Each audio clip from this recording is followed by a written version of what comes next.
হ্যাঁ মা বলো। আজকে স্কুলে কি নিয়ে যাবি? তুমি একটা কাজ করো, পাস্তা করে দাও, আমার না খুব ভালো লাগে। কি? পাস্তা? পাস্তা করতে কত সময় লাগে জানিস? এখন 10টা বাজে, 15 মিনিটের মধ্যে আমি পাস্তা করতে পারি? তাড়াতাড়ি বল, কি বানিয়ে দেবো অল্প সময়ের মধ্যে? তাহলে তুমি এগ রোল বানিয়ে দাও। Egg roll?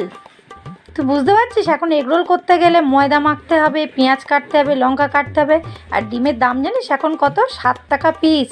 এগ রোল হবে না, অন্য কিছু বল। তাহলে লাস্ট চাউমিন। উফ, চাউমিন এখন হয়? আর তুই দুপুরে চাউমিন খাবি? চাউমিন খেলে শরীর খারাপ করবে। দুপুরে দুটো ভাত খেতে হয়। তার থেকে এক কাজ কর, আমি ভাত দিয়ে দিচ্ছি, ডাল সিদ্ধ দিয়ে দিচ্ছি, আর আলু ভাজা দিয়ে দিচ্ছি, এটাই স্কুলে নিয়ে যা। আমার কিন্তু ভালোই লাগে না, তুমি টাকা দাও, আমি দোকান দিচ্ছি, আমি কেক আনবো। হ্যাঁ, টাকাও তো দেবো, পয়সার তো গাছ আছে বাবা, নাড়া দিলেই পড়বে। ইচ্ছা মতন দোকানে যাব, বিস্কুট খাবো, কেক খাবো, ভালো জিনিসটা তো খাবে না। ভাতটা খেলে কতটা শরীরে উপকার হয় সেটা তো জানো না। ভালোই লাগে, আমি কিচ্ছু নিয়ে যাবো না, আমি চলেই যাচ্ছি।